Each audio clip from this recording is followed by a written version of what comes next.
You know what? Parenting comes with shame because people are freaking insecure. They're insecure about their own choices, so they're going to shame yours because it makes them feel better about their own. Hey. Okay, one of the topics I keep getting requests for is the pressure that parents are under. This is so relatable, but also I feel like it's gotten worse with social media. Oh, for sure. 100%. Like, it's just nonstop. And then the stuff we see on there is so fake. Right, I hate to say it as someone who's on right. social media all the time, but I think that's one of the reasons from the beginning. Like, I was like, we're not going to show motherhood as perfect or life Right, as perfect. totally. So I just, gosh, it's heartbreaking to me, the amount of emails and comments I see, and we've gotten voicemails just from people who are like overwhelmed by this constant pressure. And I think some of it comes from us, right? Like our own, we set up this fantasy when we decided to be parents of like, what it would all look like. And then it's not going to look like that because we're never going to live up to a fantasy because it is a fantasy, which by definition is not reality, right? But then there's so much pressure from the outside world. And I think when my older two kids were little, I didn't have social media. It was like parenting magazines giving me all kinds of advice, or like, you know, people in my neighborhood or family. But now it's just nonstop. Yeah, you're constantly trying to keep up with all those perfect parents you see around you and the perfect pictures. Yeah, which that doesn't exist. Nobody's perfect. Right. Even that perfect mom on social media that you're like, she's so perfect. She's got 17 children and they all behave. And in every photo, like family photo, all the children are staring straight at the camera and they're all smiling. And you're like, what is she drugging them with? Because your kids are like picking their butts and noses in every family photo. And then after breastfeeding all 17 children, her boobs are still optimistic. And I don't know, some of ours are a little more sad. They're just sad. Even that perfect mom on social media, she's got her stuff. In fact, my theory is that those perfect parents on social media, they have the stuffiest of stuffs. They got the kind of stuff you don't want to have. Because I think there is a level of, I need to hide all my chaos and all my flaws and all my insecurities and how imperfect my children. I need to hide it. And so they go out of their way to paint this perfect picture. I'm not accusing everybody out there whose family seems perfect on social media of doing this, but come on, can we just normalize like the fact that parenting is freaking hard? Right. Can we also normalize like allowing ourselves to have bad parenting days? Can we normalize not enjoying being parents every day? Like not enjoying being a mother 100% of the time does not mean that you don't love your children 100% of the time. Sure. Like there is not a second since I became a mother, of my mother journey, there is not a second that I did not absolutely love and adore my children. Yes. Even when we went through really hard stuff with my oldest son, you know, struggling, and some of the ways his struggles, the behaviors that showed up during those struggles that were just so volatile and difficult, and the sleepless nights and all, you know, all that stuff, like from birth to now my older two are in their 20s. There is not a single second that I did not absolutely adore and love my children. But you know what? There have been seconds and minutes and hours and days and weeks that I did not enjoy motherhood. Even while I was loving my children completely, I was not loving motherhood. Sure. And I remember years ago, because I was one of the first like mom content creators back however long ago that was. And I remember making a video about not loving being a mom every day, loving my children, but not loving being a mom. There was like an article written about it. I forget what magazine did like a whole interview with me because it was so appalling and shocking. I feel like now it's a little more normalized, but back then, geez, it was like I was a horrible person for admitting that. So I think we need to normalize not enjoying motherhood every second. Doesn't mean you don't love your children or fatherhood. Not being great every day, like normalize having really bad parenting days where we just freaking screw up a million times. I mean, I've never met a perfect parent. I'm not a perfect parent. So there's just so much pressure. And then I also feel like, and this, I think social media also highlights this too, this pressure to be able to afford all the things that other people can afford, like that great vacation, or even if you're talking about those photos, the pressure to even be able to afford a photographer, a professional photographer to come and take pictures of your family. oh my gosh. Okay? I saw somebody actually do an entire post right before Christmas apologizing to their followers that they're not going to do a family photo this year. It's just too much and they're not going to do it. And it was like the way the video started, I actually thought this person was going to be like announcing that they did something horrible, that they said something racist. Like I thought it was going to be like this very serious thing. And then I was like, I'm really sorry that we're not going to be. And then I thought this has got to be a joke. And it wasn't. And I'm like, weird. Nobody cares, first of all. And I don't mean that in a mean way, but I'll tell you from my own experience. When I have posted like a really great day with my kids or, some photo that's been taken by a professional photographer, sure, there's some comments that are like, cute, blah, blah, blah. You know what people actually crave and want? When I have been vulnerable and open about the worst of the worst days. That's what people want to hear about. And we need more of that. And I'm glad it's changing. I do feel like it's changing on social media. But the thing you're talking about not being able to afford stuff, this always breaks my heart, especially around the holidays or, when it comes to like celebrating a kid's birthday. And I'm so happy. I'm so happy for people that can, afford these big things and do these great things and make things special. And I am somebody who can afford more now than I could before. And I love doing the things for my kids. But I just think if you're going to post that, balance it out with other stuff, because I don't know. I have this like, I think it's because of my poor days. I have a heart for parents who are constantly seeing on social media things that make them feel less than. It breaks my heart sometimes. And I think the majority of people honestly can't afford a professional photographer, for example, or maybe if they do, they're putting something else to the side that others can't afford or that others could afford. But even like just everyday stuff. So I'll tell you a story from when my kids were little. So a lot of my followers know I went through a divorce when my older two kids were 1.5 and 3. So really little. And I ended up really broke. I couldn't afford an apartment just for us. I was sharing a small room with my kids. I actually slept on the floor. My friend gifted my children a bunk bed. I slept on the floor next to them until a friend finally, I don't know after how long, gave me a mattress. And I had a roommate in the other room because again, I could just rent a room.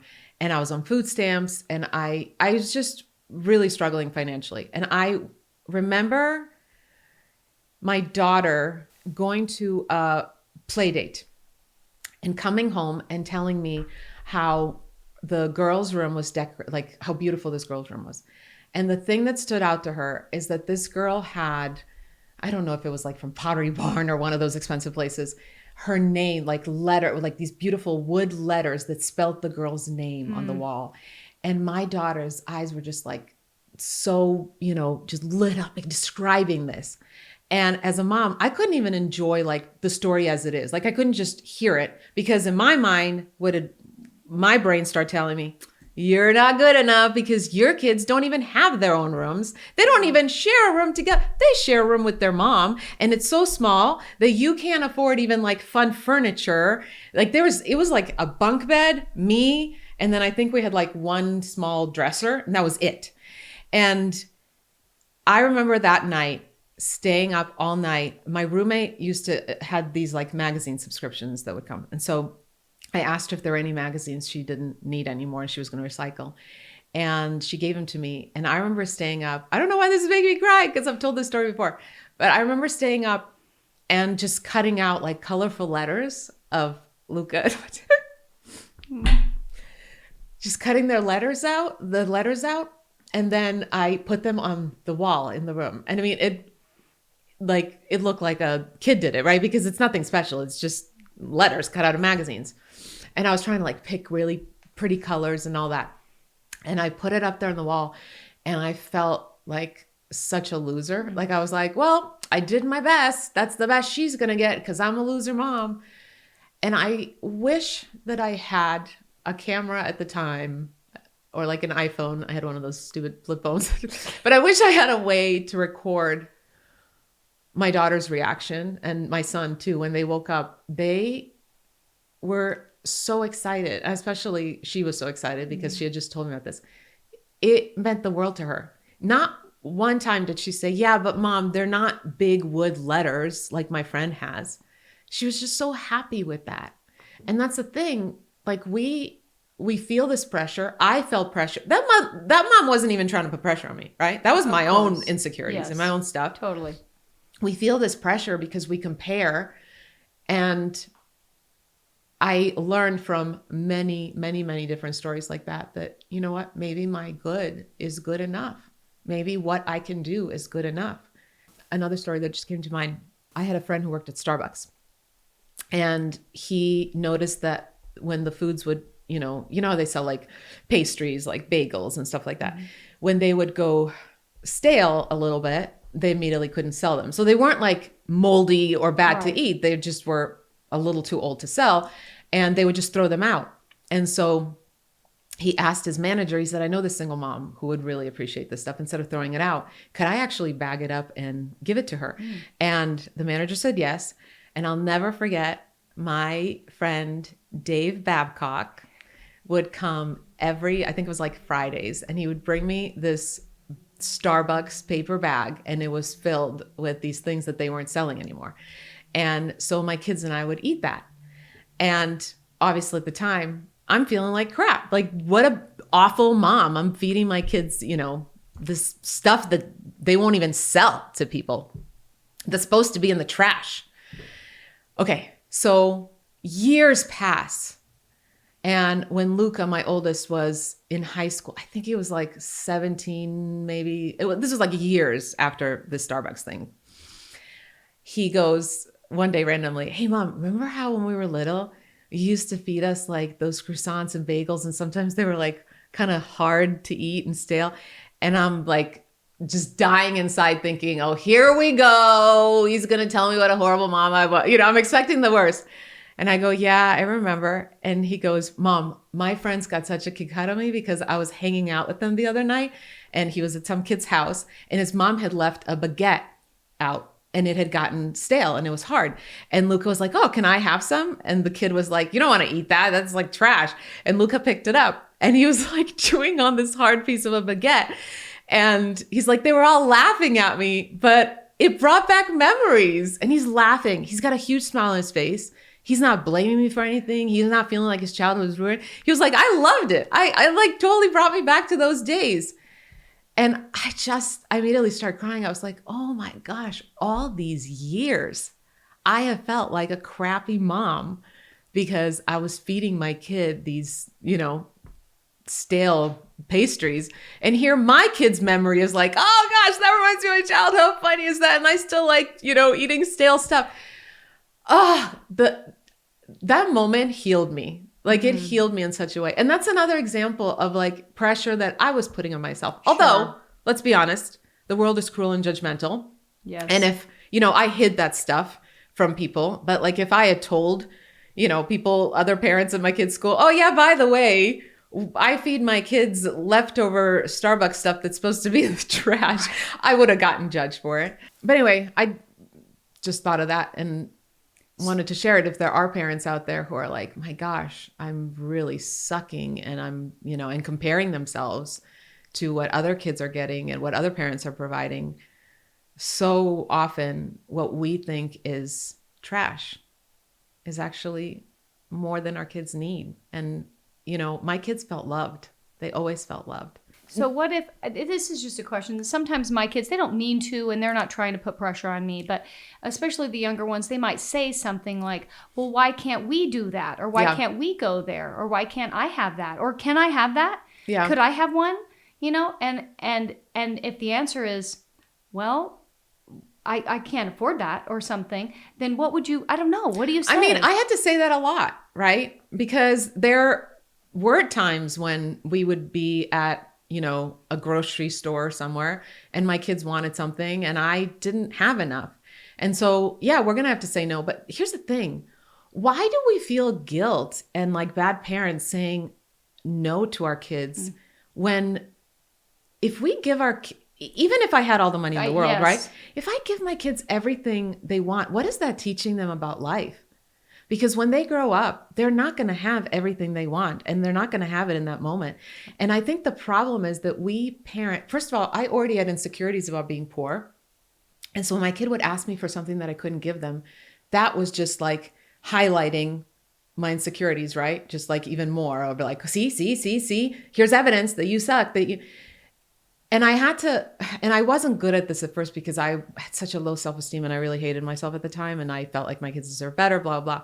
But over the years, what I realized is we are actually harming our children, but by always saying yes and always giving them what they want and always making sure they have what their friends have, because we're not teaching them to sit in the discomfort of, I can't have everything I want, or to learn how to deal with the frustration of I don't get to have this thing I want, or I don't get to have the same thing my friend has. Guess what? I don't get to have everything my neighbor has. I am making good money now. Like I'm not in that space where I'm on food stamps and stuff. And I still can look at my friend who recently bought a freaking mansion, literally, and say, well, I don't have that. And I think if I was raised in a way where I always got what I wanted, man, I would be really unhealthy about my perspective would be so unhealthy. Now I can look and go, man, I wish I had that, but I don't. But guess what I do have? And I think so in a way, I feel like when you do feel that pressure and you can't give your kids everything, instead of focusing on the guilt of like, now, obviously, I'm not talking about basic needs. Of course like hopefully not, your right. child has safety and has food on the table, Yes. even if it's stale Sure, croissants. right. But as far as like anything that they don't need, a want, why not, instead of beating ourselves up and feeling like, oh, I'm a bad parent or I feel pressure now that I can give it to, why not instead say, you know what? This is such a good gift I'm giving them because I'm teaching them how to sit in these emotions that they're going to have to deal with later. And if they don't learn to deal with them as a kid, think about how negatively it will affect their mental health.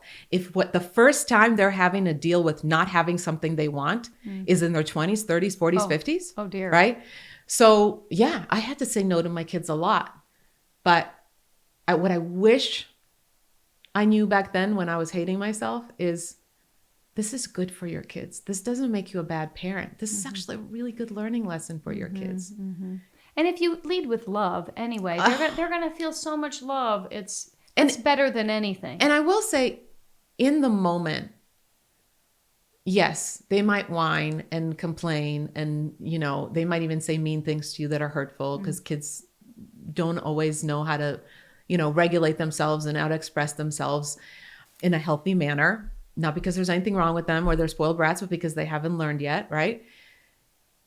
I feel like in the long term, if they have your love and they have your support, they will see it the way Luca saw that stale bread, right? Another example, not to like keep telling you a million stories from my life, but I remember because we live in Southern California, so every family in Southern California has been to Disneyland, okay? I mean, unless you're really struggling the way I was. I was not. I did not take my kids to Disneyland. And I remember my kids, again, their friends going to Universal or Disneyland or all these. I mean, we have so many like fun places to go in California. And I couldn't afford it. So again, I was always trying to figure out like, what's our interesting thing? So I would take them on these picnics. And it was so, again, at the time I was like, this is so lame. I'm basically taking a blanket and some sandwiches to a park. But I was trying to make it fun. I would like take cookies or sandwiches and I would cut them up into like puzzle pieces. And so they'd have to put the puzzle together. That's so cute. And what's crazy is that's what they remember now. They don't remember, Mom, you never took us to Disneyland when we were 5 years old. They remember, oh my gosh, do you remember when you did that sandwich thing? And then we were not allowed to eat the sandwich until we got the puzzle piece together. That is a cute so idea. Again, long term. And we made a video about this actually, about like long-term happy versus happy now, right? Like there are things that you're going to do or say that are not going to make your kids happy in the moment.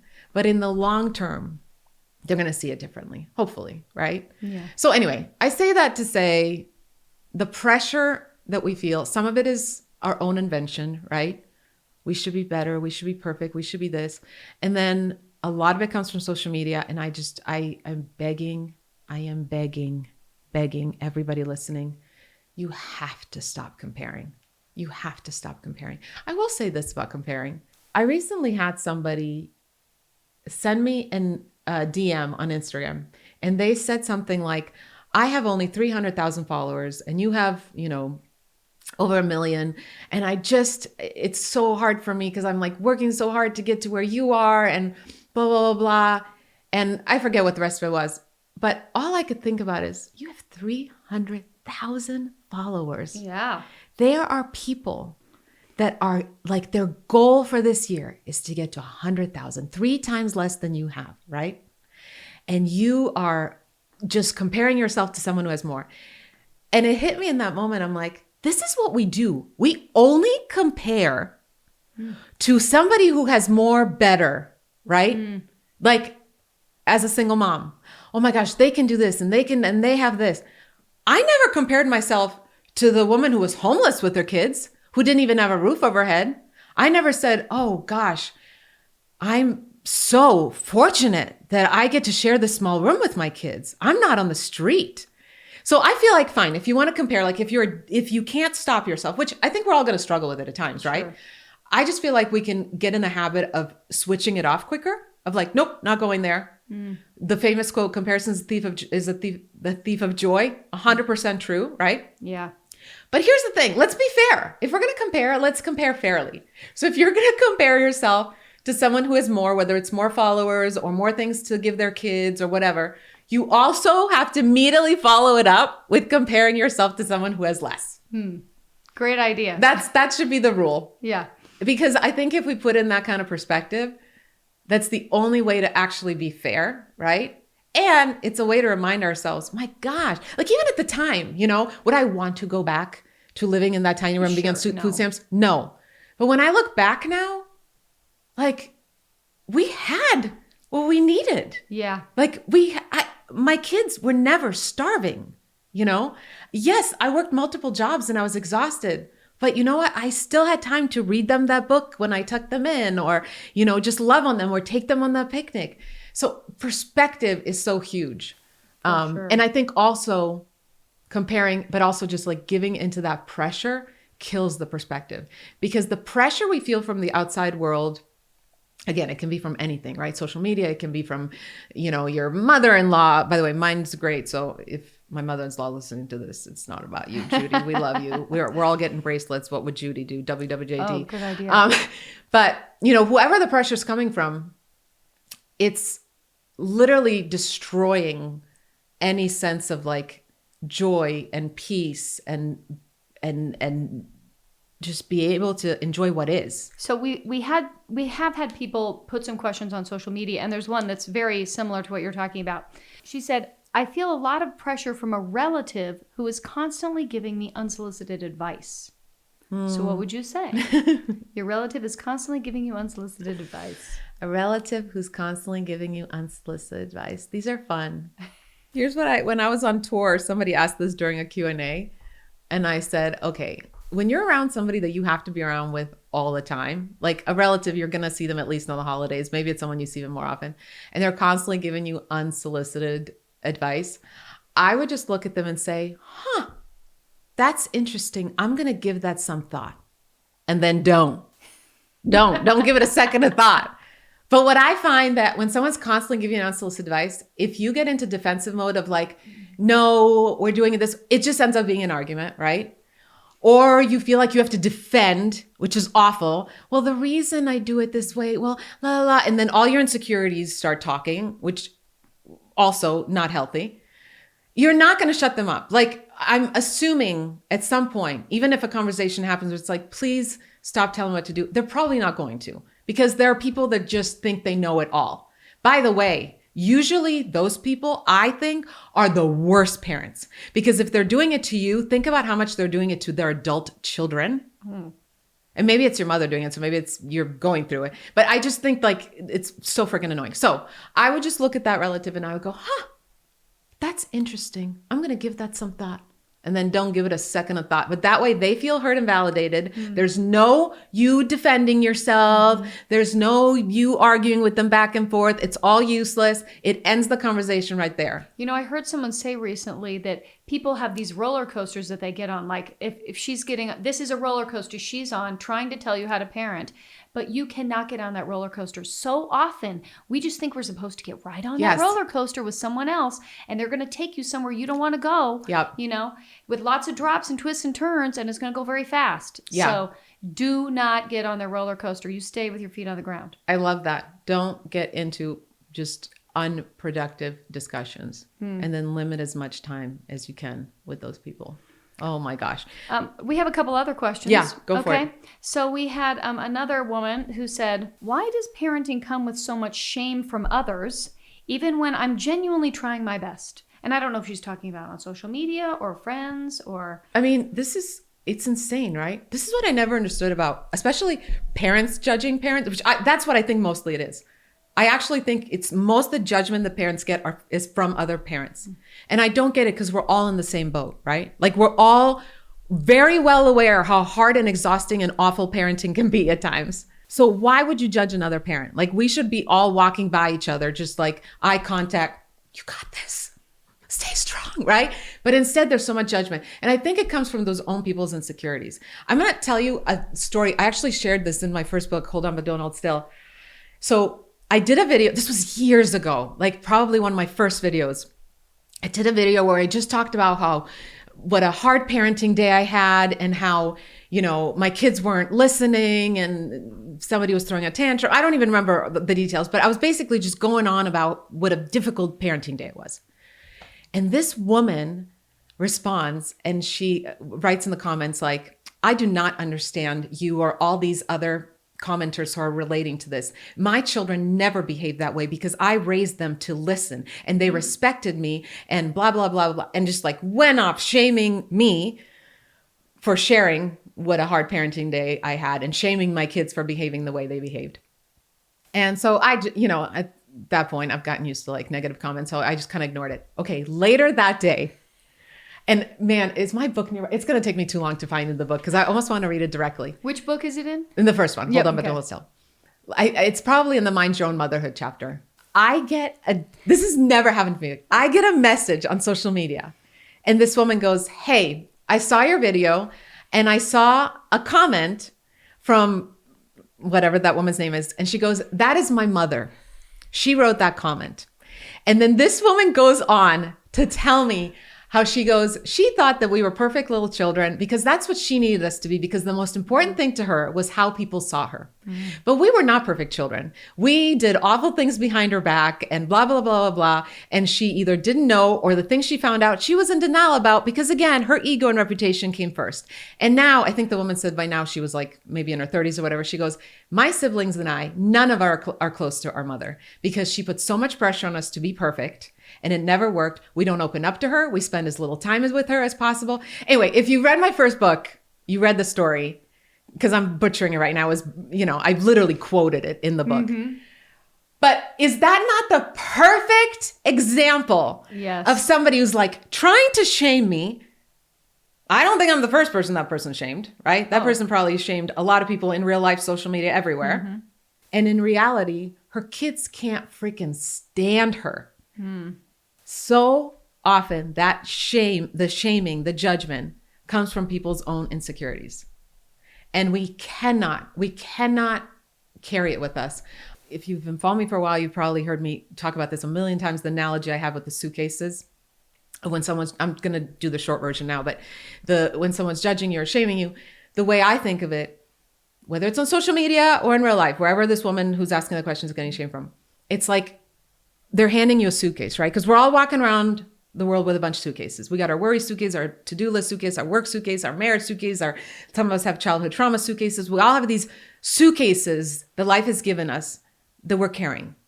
And when someone is throwing that shame on you, what they're basically doing is taking their own suitcase and going, take it, carry it, take it from me. because they don't know how to deal with their own misery. They don't know how to deal with their own insecurities, with their own failures. And they think that pain is like dodgeball. If I hand my pain over to someone, if I throw it at them, then it's out of my hands. But that's not how it works, because being a crappy human will never make you a happy human, right? And so I've learned to literally say no, thank you. And there's a whole nother story in my second book where I talk about how I felt judged by neighbors when I had to call the police on my son. And I remember the words that came to my mind as I felt them staring at the scene in front of my house with the police car. The 3 words that came to mind was, no, thank you. That no, thank you came from my suitcase analogy, right? No, thank you. Because what we have to realize is that most people that are judging you and shaming you, it's not about you. It's not about you. They are insecure, like that woman on my social media who had her own issues, whose kids didn't even like her, didn't even want to have a relationship with her. She's a miserable person and she doesn't know how to deal with it. She obviously refuses to go see a good therapist, which she needs. And so she's going to throw that at me. And by the way, when I've shared this before, people have said, but hold on, Christina. Sometimes we do need to be criticized. We do need to be told, because none of us are perfect. We do need to be called out on. Yes. If somebody who genuinely loves you is calling you out, that's very different, right? If someone knows you, knows your heart, and is calling you out, like we've been friends for over a decade. If you sit me down and you say, Christina, I love you. And that's how you would say it. I know you would. I love you. I adore you. I think you're an awesome mom. And I'm coming from a place of love. And I hope you can hear it that way. I saw the way you spoke with one of your kids. And I just don't think it was productive. And I don't know how you would word it, but I know you would word it perfectly. Because I'm pretty sure you've called me out on my crap, which is good. That's what a good friend does. That's different. Like, I am going to listen to you and I'm going to hear it because I know where you're coming from. And I know you know me. You know my heart. That's very different. And the other difference is it wouldn't be shame. You would not be throwing shame at me, right? So I don't even remember what the question was. What was the question about? How do you... Why does parenting come with so much shame from others when I'm genuinely... Yeah, it comes to be... You know what? Parenting comes with shame because people are freaking insecure. They're insecure about their own choices, so they're going to shame yours because it makes them feel better about their own. That's what happens. That is true. Like when I've said certain things about, like I have chosen from before I had kids that I would not spank my kids. Oh my gosh. The people that throw the most shame at me are the people who ends up like that's their go-to. I'm going to hit my kid and they feel bad about it. And now they're going to shame me. Right. Now, again, this isn't a discussion on spanking. We can talk about that another time. But the point is, so often when we are shamed by somebody, it is coming from somebody you would never actually respect or go to advice. That woman that wrote that comment on my social media, I would never go to her for advice. Right. Now, especially now that I know how her kids feel about her, I would never go to her advice. So why would I take that seriously? So we have to just learn to say no, thank you. We have to, whoever's shaming you, whether it's a stranger on social media or whether it's your own mother, if it's said in a way where you know it's not coming from a place of genuine care, love, concern, then I want you to pretend they're handing you a suitcase. And I want you to literally stop being a bellhop and do not pick it up. And I suppose even if you feel like it is something that's coming from their genuine heart, maybe they see it a certain way, but you see it differently, then I feel like you've got to be able to say, no, thank you, in the fact that I've chosen a different way for myself and my family. Absolutely.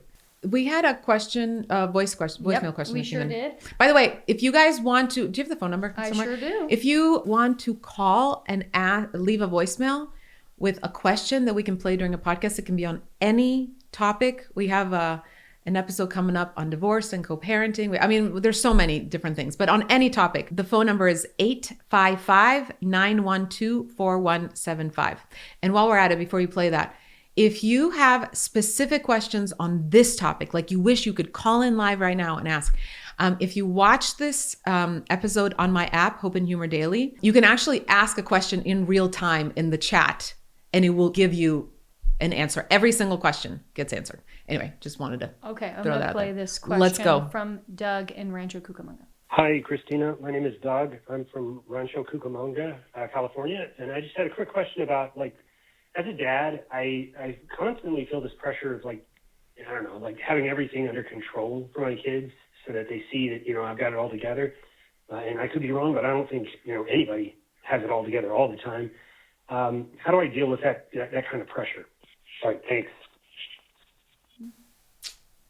I think this is very relatable, and I think it comes from this idea we have that we parents have to be some sort of like superheroes that have it all figured out at all times. And we can't let our kids see us mess up. Yes.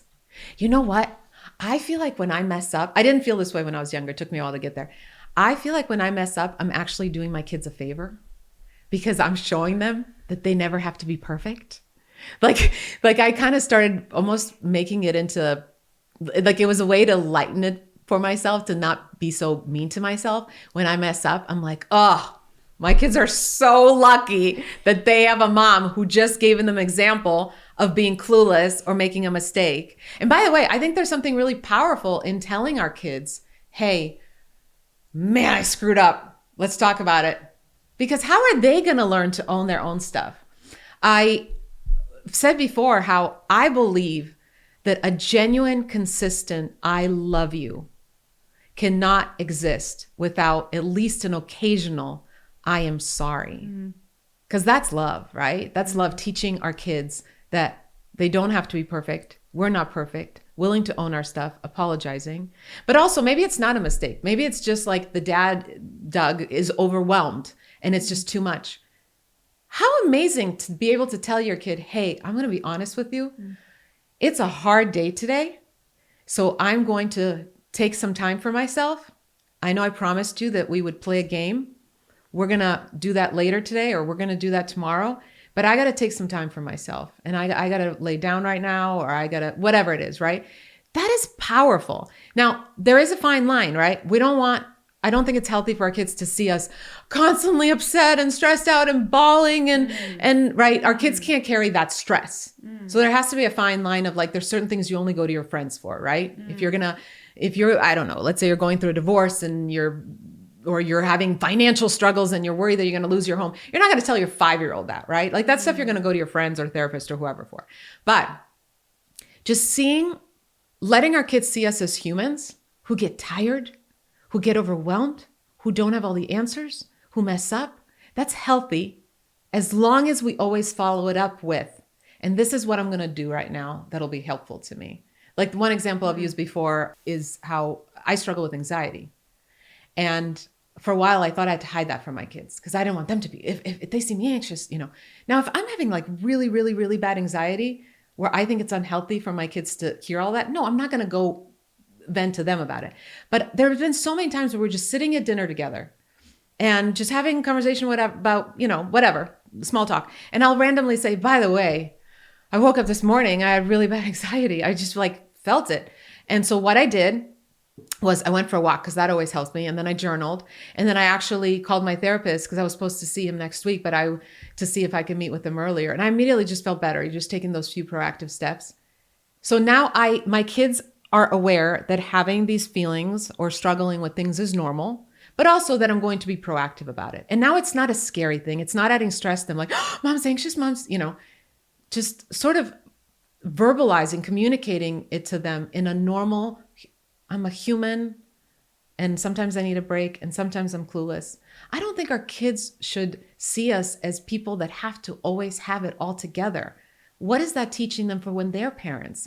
And I wonder if Doug's parents always held it all together. And, I'm just making an assumption here, but a lot of us grew up with parents that never showed us when they were struggling, right? And if we never saw it, then we thought this is the role a parent plays. This is what a parent is supposed to be like. And if I'm not perfect, then I'm doing it wrong or something's wrong with me. Yes, because my parents seem perfect. No, your parent was hiding in their closet, bawling their eyes out, possibly drinking too much, or in my case, eating way too much ice cream, right? Like, no, there is not one parent that has always held it all together. That's not possible. Again, let's normalize having bad parenting days. Let's normalize not having all the answers. Let's normalize being clueless. We have to normalize this stuff. Okay, I think we have time for one more question. Okay, I have so many parenting dilemmas where I just feel clueless about what to do. She didn't go into what those parenting dilemmas were. And again, this totally goes with the theme of feeling pressure, right? Like I cannot be clueless. Is that the word she used? Clueless? Clueless, I yeah. cannot be clueless. Okay. I'm going to answer this quickly because we're running out of time. But the one thing I've always found in any parenting dilemma, when I am completely like stuck, curiosity and connection, it's always led me somewhere good, right? A lot of times when we feel clueless, we go into anxiety mode, we go into panic. Oh my gosh, I don't know what to do. And that throws us into fix it mode and control it mode.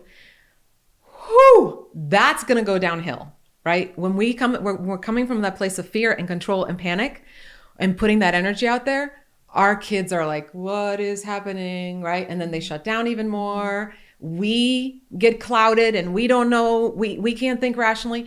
So what I found, because I still get clueless pretty much daily, is if I focus on just curiosity and connection. So if it's something with my teen, just really getting curious, as I call it, standing in awe of their story. What's going on? What's underneath this behavior? What do I need to learn here? What do I need to know? And then focusing on connection. How can I feel connected to my kid? How can I make sure my kid feels connected to me? Not for some reason, because there's obviously many ways to explain this psychologically, but curiosity and connection has always been the key to even just a tiny step forward, or at least not making things worse. And then also, let's be okay with the fact that being clueless doesn't make us bad parents. You're not going to know everything. I mean, if you told me you know everything, we can't be friends because you're a freaking liar and you're Right. fake. Okay? Like we are going to be clueless, not because we're inadequate, because we're human. All right. Oh my gosh, we could talk about this for hours. Yeah. You can learn more and get more support on the app Hope and Humor Daily. Also, you can find me on social media at Christina Kuzmic, Kuzmic, Christina with a K, pretty much everywhere. And definitely call and ask us questions because we want to hear your questions. And the phone number is 855-912-4175.